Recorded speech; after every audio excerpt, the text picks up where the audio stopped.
वैभव सूर्यवंशी बनाम सुनील नारायण, वैभव सूर्यवंशी बनाम Varun Chakravarthy.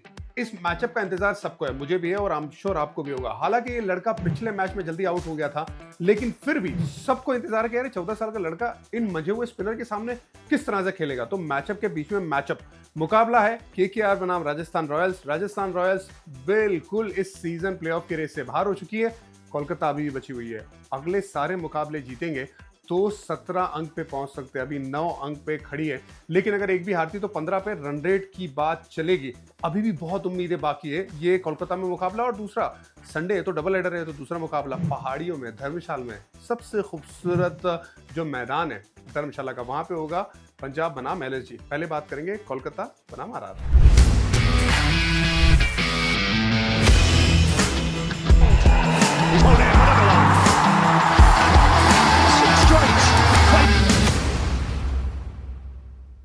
Eden garden की ये पिच है ना, पिछले कुछ मैचेस में लगभग 194 रन का औसतन रन बनाने का मौका दिया है बल्लेबाजों को। तो बल्लेबाजी के लिए बहुत अच्छी पिच है और पहले बल्लेबाजी करना बुरा विकल्प मेरे हिसाब से है नहीं। कोलकाता के लिए सारे मुकाबले जीतना बड़ा जरूरी है, लेकिन खेल किससे रही है? राजस्थान से आज खेलेगी, सीएसके और एसआरएच बाद में खेलने वाली है। ये तीनों टीमें है ना प्लेऑफ से बाहर हो गई है। इसका मतलब उनके पास खोने के लिए ना कुछ भी नहीं है, होने के लिए बहुत कुछ है केकेआर को। इसी वजह से उन्हें अपना एक गेम खेलना पड़ेगा। अब एक गेम किस तरह से खेल रहे हैं, पिछले मैच में हमने दिल्ली के सामने देखा था, सुनील नारायण चढ़ पड़े पावर प्ले में। जब वो चल पड़ते तो फिर उनकी बल्लेबाजी एक अलग नजर आती है और बड़ा स्कोर अर्जित कर पाते हैं, जिस तरह से दिल्ली के सामने हुआ और दिल्ली हार गई, केकेआर जीत गई। अब वो नहीं चलते तो फिर क्या करना होगा? अब अजिंक्य रहाणे को भी आप नंबर 3 भेज रहे हैं ना, उसमें वेंकटेश अय्यर बहुत नीचे आ रहे हैं। वेंकटेश अय्यर नीचे आ रहे हैं तो फिर उनका जो स्पिन के सामने खेलना होता है वो अच्छे से नहीं कर पाते और वो आउट हो जाते हैं। वेंकटेश अय्यर को किसी तरह से आप ऊपर बैटिंग करा सकते हैं, क्या पावर प्ले में बैटिंग करा सकते हैं? नंबर 3 पे जब बैटिंग करते तो वो कामयाब रहते हैं। मुझे लगता है इसमें ना केकेआर के लिए बहुत कुछ छुपा हुआ है पॉजिटिव, तो इसी वजह से ये आपको एक ध्यान रखना होगा। वो एक बार चल पड़े, एंड्रे रसेल एक बार चल पड़े तो फिर इनकी बल्लेबाजी यूनिट चलेगी और तभी उन्हें फायदा होगा। वरुण चक्रवर्ती और सुनील नारायण का ये जो डियो है ना वो कमाल का है। देखिए पिछले मैच में ना 2.1 ओवर जब डाली थी सुनील नारायण ने 25 रन दे दिए थे। पहली 3 ओवर में वरुण चक्रवर्ती ने 31 रन दिए थे, दोनों ने कोई विकेट निकाली नहीं। लेकिन उसके बाद जब 17 गेंदें दोनों ने मिला के डाली तो 12 ही रन दिए और 5 विकेट चटका दी, वहीं पे कमबैक किया था। तो ऐसा ही कुछ कमाल करना होगा। ये तो कप्तानी भी की ना सुनील नारायण ने, पिछले मैच में रन आउट भी किया, कप्तानी भी की। एक अलग ही दिन था सुनील नारायण के लिए, बैटिंग भी बहुत बढ़िया चली थी। वैसे ही दिन चलते रहे ना तो फिर अलग ही लेवल पे केकेआर का परफॉर्मेंस जाएगा। तो इनके ऊपर बहुत दारोमदार है, खास करके ये 4 ओवर दोनों की, मतलब 8 ओवर वरुण चक्रवर्ती और सुनील नारायण की, अगर वो ठीक से चली, उसमें अगर विकेट आई जो पिछले मैच में आई जिस तरह से, तो गेम को पकड़ सकते हैं। राजस्थान रॉयल्स के सामने ना जो उनकी बल्लेबाजी है वो स्ट्रगल कर रही है, इस तरह से बढ़िया तरीके से चल नहीं रही है। सामने सिमरन हेटमायर जो फिनिशर है वो भी स्ट्रगल कर रहे हैं। उसके अलावा जो मिडिल ओवर के जो बल्लेबाज हैं उनके सामने स्पिन का जो चैलेंज है वो एक बहुत पुख्ता चैलेंज रहेगा। इसी वजह से राजस्थान को भी ना यशस्वी का चलना बड़ा जरूरी है, लेकिन अगर वो नहीं चले तो फिर एक्सपोज होगी जो मिडिल ऑर्डर की बल्लेबाजी है ये 8 ओवर के सामने। एंड्रे रसेल को टच अपॉन करना बड़ा जरूरी है। उनका करियर स्ट्राइक रेट लगभग 250 का है, लेकिन इस सीजन 130 के स्ट्राइक रेट से 100 रन भी नहीं बनाए। तो ना तो औसत अच्छा है ना तो स्ट्राइकिंग रेट अच्छा है, तो फिर केकेआर तो स्ट्रगल करेगी। तो इसी वजह से मुझे लगता है कि अब इसका सोल्यूशन क्या है? सोल्यूशन ये है कि भाई इनको कम से कम 12 से 15 ओवर में आप एंट्री पॉइंट दे ही दो और उन्हें कहे कि भाई आप जाके ना, डजंट मैटर, आपको नॉर्मल क्रिकेट नहीं खेलना है, आपको एंड्रे रसेल वाला क्रिकेट खेलना है। आपको वो पावर हाउस दिखाना है जो आपके बल्ले से निकलता है, गेंद जाती है बाहर। आपने अगर एग्रेशन नहीं दिखाया तो फिर काम नहीं चलेगा। और उसी एग्रेशन में तो जो गेंदबाज है वो थोड़े दबाव में खेलते, तो वो मैनेजमेंट का काम वहां पे बढ़ जाएगा और इसी वजह से मुझे लगता है कि वो रास्ता निकाल सकते हैं। थोड़ा ऊपर भेजना ही भेजना एंड्रे रसेल को, ये मेरा मानना है। आप लोग का मानना क्या है ये बताइएगा। अजिंक्य रहाणे की भी बात करेंगे ना, अजिंक्य रहाणे को पिछले मैच में चोट लगी थी, बाहर गए थे, सुनील नारायण ने कप्तानी की थी। अब अगर वो इंजर्ड रहते, जो मुझे लगता है कि वो रिकवर कर जाएंगे, लेकिन अगर वो इंजर्ड रहते ना भाई तो बैटिंग तो है ही है, क्योंकि इनकी स्ट्राइक रेट देखिए इस साल 150 की है, लगभग 149 की स्ट्राइक रेट है और रन भी सबसे ज़्यादा बनाए केकेआर के लिए। तो वो दोनों ही लिहाज से आप उसे मिस करेंगे, बतौर बल्लेबाज भी और बतौर कप्तान भी। अब फिर सुनील नारायण वहाँ पे आएंगे और कहेंगे यार मैं कप्तानी करूँगा। और वेंकटेश अय्यर तो डेजिग्नेटेड वाइस कैप्टन थे ना, वो तो इम्पैक्ट सबसे बाहर हो गए थे, तो क्या वो आएंगे वो कप्तानी करेंगे? अगर वो कप्तानी करें तो किस तरह से कप्तानी करेंगे ये भी देखना होगा। अगर अजिंक्य रहाणे नहीं खेलते बहुत बड़ा चैलेंज रहेगा वेंकटेश अय्यर के लिए अगर वो कप्तानी करते हैं। तो बहुत बड़ा नुकसान हो जाएगा। अजिंक्य रहाणे का फिट रहना और खेलना केकेआर के लिए इस सिचुएशन में बड़ा ज़रूरी है। प्लेइंग 12 पे नज़र डाल देते हैं। देखिए पिछले मैच में ना दोनों ओपनर्स ने बड़ी अच्छी शुरुआत की थी। वो बड़ा ज़रूरी है केकेआर के लिए। अगर वो अच्छी शुरुआत नहीं देंगे तो पूरा इनका जो सेटअप है वो स्पिन के सामने ना खराब हो जाता है। तो स्टार्ट अच्छी मिली, ये बड़ा ज़रूरी। तो रहमानुल्लाह गुरबाज, सुनील नारायण, अजिंक्य रहाणे अगर फिट है तो वो नंबर 3 पे, वेंकटेश अय्यर, रिंकू सिंह, एंड्रे रसेल, अनुकूल रॉय और उसमें अंकुरिश रघुवंशी। तो आपके ये अच्छे 8 हो गए। अब रोमन पावल का नाम नहीं है यहाँ पे। मैं चाहूंगा ना एंड्रिक नोकिया को खिलाया जाए। वो इसलिए क्योंकि राजस्थान के सामने ना बाउंसर पे ना बड़ा परेशान किया था मुंबई ने। एंड्रिक नोकिया के पास ना पेस है, वो बाउंसर का इस्तेमाल कर सकते हैं। तो क्या वो एक प्लान कर सकते हैं? मेरे हिसाब से करना चाहिए। और अनुकूल रॉय ना एक अच्छा लेफ्ट हैंड बल्लेबाज है, अच्छा फिनिशर है। डोमेस्टिक क्रिकेट में ना लोअर डाउन दी ऑर्डर अच्छी बैटिंग करता है। तो आपके पास अगर उसको मिला के 8 बल्लेबाज हो जाते हैं ना तो काफ़ी है मुझे लगता है। तो फिर अनुकूल रॉय, अंकुरिश रघुवंशी जो 8 हो गए, उसके बाद हर्षित राणा, एंड्रिक नोकिया, वैभव अरोरा और वरुण चक्रवर्ती। ऐसा मुझे लग रहा है प्लेइंग 12 केकेआर को खिलाना चाहिए। आप लोगों को क्या लगता है बताइएगा। ये राजस्थान इतना खराब क्यों खेला, ये सबके जहन में सवाल है। देखिए एक तो ऑक्शन स्ट्रैटेजी, उसके बारे में जरूर बात करना चाहूंगा, लेकिन उससे पहले पिछले मैच की बात करूंगा। पिछले मैच में ना पूरी तरह से सरेंडर कर दिया था मुंबई के सामने। क्लियर प्लान था मुंबई इंडियंस का कि आएंगे, शॉर्ट पिच बॉल डालेंगे, बाउंसर का इस्तेमाल करेंगे और वहां पे फंसाएंगे। और फंसे, वो फील्ड आपको नजर आ रही है। पहली बॉल भी अगर रियान पराग बाउंसर पे खेल रहे हैं बुमराह के सामने, तो उन्हें पता होना चाहिए कि बाद में गेंद और आएगी, लेकिन वहां पे भी लेट हो गए और गेंद को एकदम हवा में खड़ी कर दिया। शिमरन हेटमार के सामने भी वो लेग साइड का जाल बिछाया हुआ था। उन्हें पता था कि बाउंसर आने वाला है, उसके बावजूद भी वहां पे आउट हुए।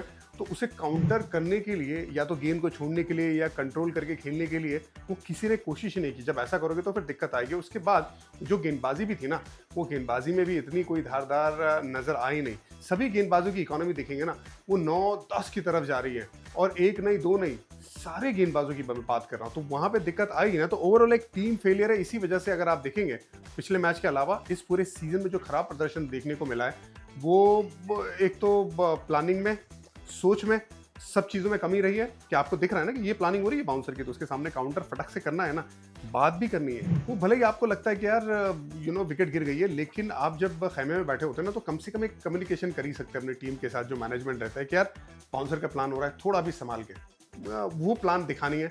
हो सकती है गलती, लेकिन बार बार गलती हुई है राजस्थान रॉयल्स के खेमे से। अब जो ऑक्शन की मैं बात कर रहा था, बटलर की बहुत बात हुई है, लेकिन बटलर के अलावा भी जिस लड़कों को जाने दिया उसमें कौन कौन थे? आवेश खान थे। आवेश खान भी इनके लिए खेले ना, मैच जिताया उन्होंने, आपको याद होगा। फिर ट्रेंट बोल्ट क्या गेंदबाजी कर रहे हैं मुंबई के लिए, कि उनके हाईएस्ट विकेट टेकर तो बनी गए थे, अब उनको भी जाने दिया।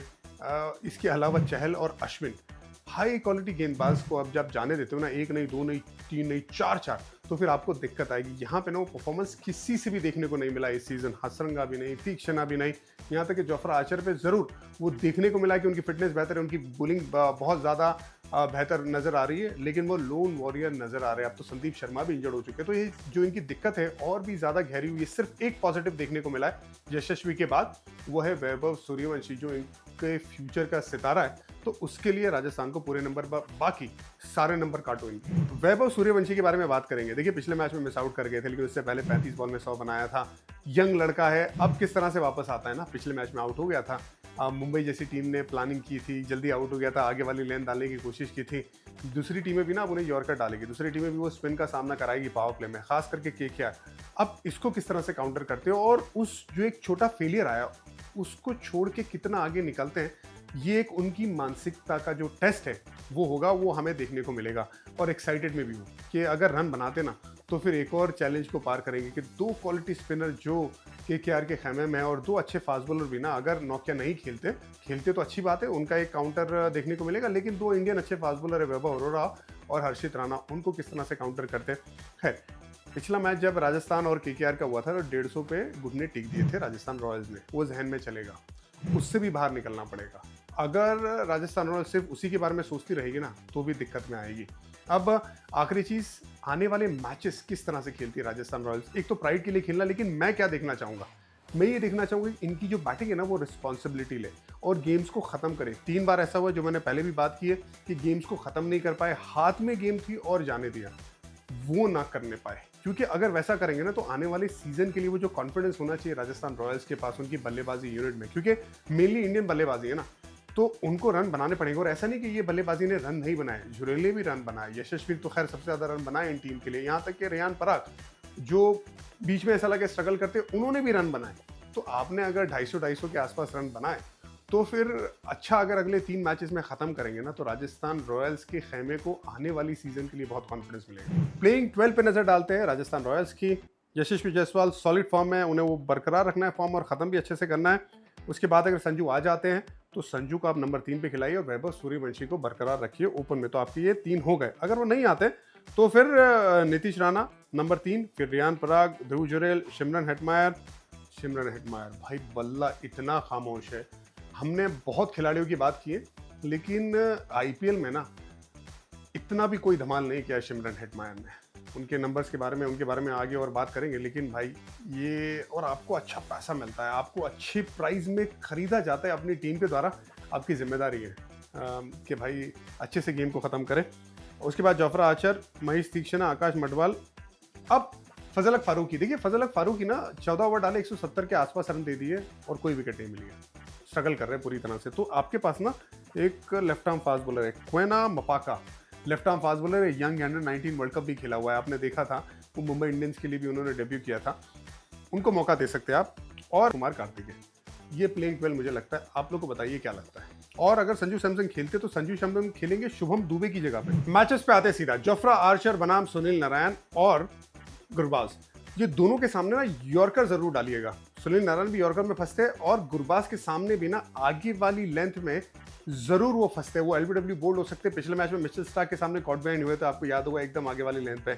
और अगर ये काम नहीं करता, तो फिर आकाश मडवाल है आपके पास। आकाश मडवाल ना, उसके पास बेहतरीन यॉर्कर है। अगर वो पावर प्ले में यॉर्कर डाल सकता है, तो फिर ये एक मैचअप जरूर बनेगा ये दोनों ओपनर के सामने। और अगर अजिंक्य रहाणे खेलते हैं, तो फिर जोफ्रा आर्चर को आप जरूर उनके लिए एक ओवर में रखिएगा जरूर, क्योंकि 2 इनिंग खेले हैं, 9 गेंदे डाले, जोफ्रा आर्चर ने सिर्फ 1 रन बनाया है और आउट भी हुआ है। तो फिर उनके सामने ये मैचअप बड़ा जरूरी है। खैर, जोफ्रा आर्चर का मैचअप तो एंड्रे रसल के सामने भी रहेगा।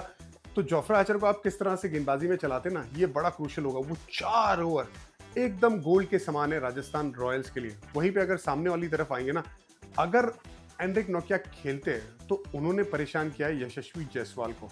यशस्वी जायसवाल को पेस से बीट किया है, वो फॉर्म में है। तो क्या ये मैचअप देखने को हमें मिल सकता है अगर एंड्रिक नोकिया खेलते हैं? तो मुझे लगता है, देखिए सुनील नारायण ने जिस तरह से पिछले मैच में शुरुआत दी थी गुरबाज के साथ, अगर वैसे ही शुरुआत मिली, पावर प्ले का अच्छे से इस्तेमाल किया, तो फिर केकेआर को पकड़ना मुश्किल ही नहीं नामुमकिन हो जाएगा, ऐसा मुझे लगता है। आप लोगों को क्या लगता है? संडे का दूसरा मुकाबला पंजाब बनाम लखनऊ, दुनिया के सबसे खूबसूरत स्टेडियम धर्मशाला में आपको देखने को मिलेगा। मैं खेला हूं वहां पे, बड़ी गेंद स्विंग करती है, वहां पे बॉल फ्लाई भी करता है, अगर लेंथ को मिस किया तो छक्के भी पड़ते हैं।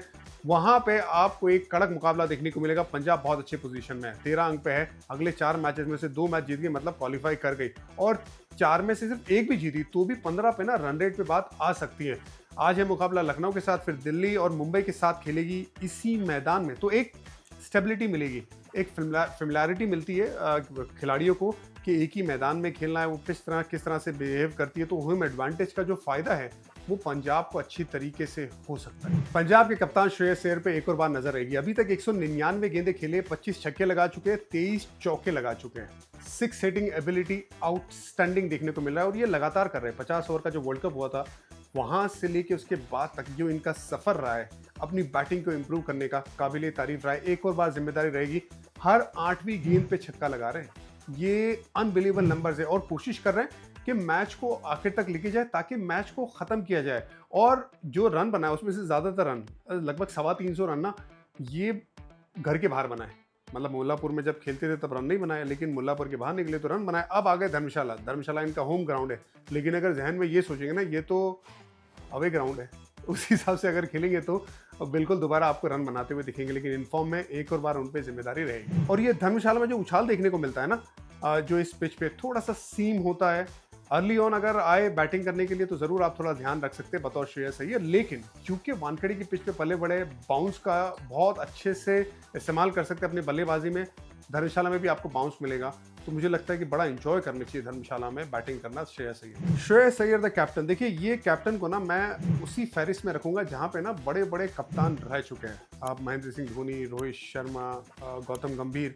अब देखिए शुरुआत तो कहीं से आपको करनी पड़ेगी ना। श्रेयस अय्यर ने शुरुआत बहुत अच्छी कर दी है, 2 फाइनल खेले, 1 हारे 1 जीते, केकेआर के साथ जीत गए, दिल्ली के साथ हार गए थे, लेकिन टीम को फाइनल में लेके गए। और इस बार पंजाब के साथ ऐसी कप्तानी कर रहे हैं कि पंजाब को उस रास्ते पे लेके जा रहे हैं जो 2014 से अभी तक हुआ नहीं है। 2014 से पंजाब अभी तक क्वालिफाई नहीं किए। वहां पे ये कप्तान ऐसा आता है कि प्लेऑफ्स की रेस में ना आगे लेके जा रहा है। अभी हुए नहीं है, लेकिन अगर कर देगा ये काम तो फिर एक और उनके कंधों पे ना सितारा लग जाएगा।